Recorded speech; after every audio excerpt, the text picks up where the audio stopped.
Islamic বিভিন্ন সংগঠনের বিশিষ্ট ব্যক্তি এবং মুখ্যমন্ত্রী হিমন্ত বিশ্ব শর্মার আহ্বানকে কার্যত বুড়ো আঙুল দেখিয়ে কাছাড়ে অব্যাহত রয়েছে গোহত্যা, মাংস বিক্রি ও ভক্ষণের ঘটনা। ঈদুল আজহায় গরু কোরবানি দেওয়ায় বিরত থাকার মুসলিমদের সিদ্ধান্তের পেছনে তাহলে কি গভীর পরিকল্পনা রয়েছে, উঠেছে এই প্রশ্ন। কারণ ইতিমধ্যে কাছাড়ের ধোয়ারবন্দর থানা এলাকার বারিকনগর এবং উধারবন্দর থানা এলাকার পানগ্রামে সুনির্দিষ্ট তথ্যের ভিত্তিতে অভিযান চালিয়ে পুলিশ কাটা গোমাংস সহ অভিযুক্তদের গ্রেফতার করেছে।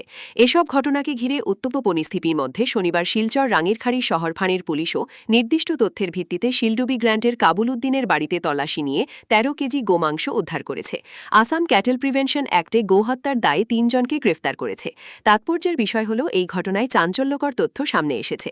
এলাকার বাবুল নুনিয়ার লাল রঙের এবং কপালে সাদা রঙের তিলকের মতো থাকা ১.৫ বছরের বাছুর শুক্রবার দুপুর থেকে পরিবারের লোকরা খুঁজে পাচ্ছিলেন না। শনিবার কাবুলের ঘর থেকে গোমাংস পুলিশ উদ্ধার করেছে খবর পেয়ে স্থানীয় বজরং দলের সদস্যরা সহ বাবুলের পরিবারের লোকরাও কাবুলের বাড়িতে গিয়ে দেখেন উদ্ধার হওয়া গরুর কাটা মাথা এবং চামড়ার হুবহু মিল রয়েছে বাবুলের হারিয়ে যাওয়া বাছুরের সঙ্গে।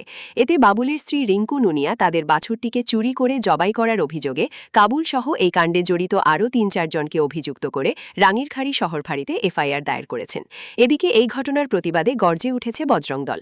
সংগঠনের স্থানীয় কর্মকর্তা স্পষ্ট জানিয়ে দিয়েছেন, দোষীদের দৃষ্টান্তমূলক শাস্তি প্রদান করা না হলে বৃহত্তর আন্দোলনে নামবে বজরং দল।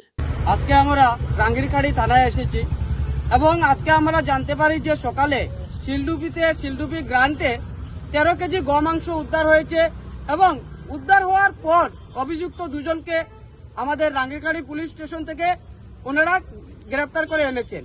এবং তার থেকে বড় ব্যাপার হলো, আমার সঙ্গে রয়েছেন রিঙ্কু নুনিয়া দিদি। উনার গতকালকে প্রায় ২ কোটিকা থেকে একটি স্ত্রী গোশাবক পাচ্ছিলেন না, প্রায় ১.৫ বছর বয়স হবে। এবং আজ ওনারা গোমাংস উদ্ধার হয়েছে জানতে পারে সেখানে গিয়েছিলেন। যাওয়ার পর সেখানে দেখতে পান যে অবশিষ্ট যেগুলো অংশ রয়েছে সেগুলো যে ওনার যে গরুর কালার ছিল সেই কালারের সঙ্গে ওটি ম্যাচ হচ্ছে। এবং আজ সেই পরিপ্রেক্ষিতে রাঙ্গিরখাড়ি আউটপোস্টে উনি একটা এফআইআর দিয়েছেন।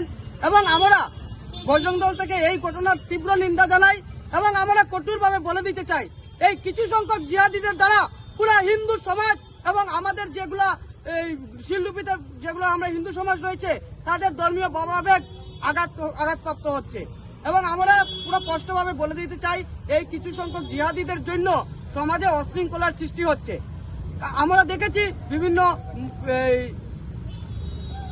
বিভিন্ন মসজিদ কমিটি থেকে আহ্বান করেছে মুসলমান সমাজেরা যে এইবার কুরবানি বন্ধ রাখবে। তাহলে ওদেরকে আমরা সাধুবাদ জানাই। এবং যেসব জিহাদিরা, কিছু সংখ্যক জিহাদিরা এইসব ঘটনা বারবার ঘটাচ্ছে, আমরা বেশ কয়েকটি ঘটনা দেখতে পেরেছি যে আমাদের শিলচরের আশেপাশে এইসব ঘটনা হয়েছে। এদেরকে কঠোর থেকে কঠোরতম শাস্তি দেওয়ার আমরা অনুরোধ জানাই।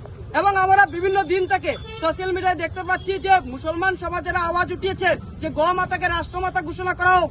তাদেরকে আমরা বলতে চাই যে গো মাতাকে রাষ্ট্রীয় সম্মান দেওয়ার জন্য আমরা আজ থেকে নয়, অনেক পূর্ব থেকেই পুরো ভারতবর্ষে আমরা এই অভিযান চালিয়ে যাচ্ছি এবং কিছুদিন পূর্বেই সেই অভিযান চালিয়েছি।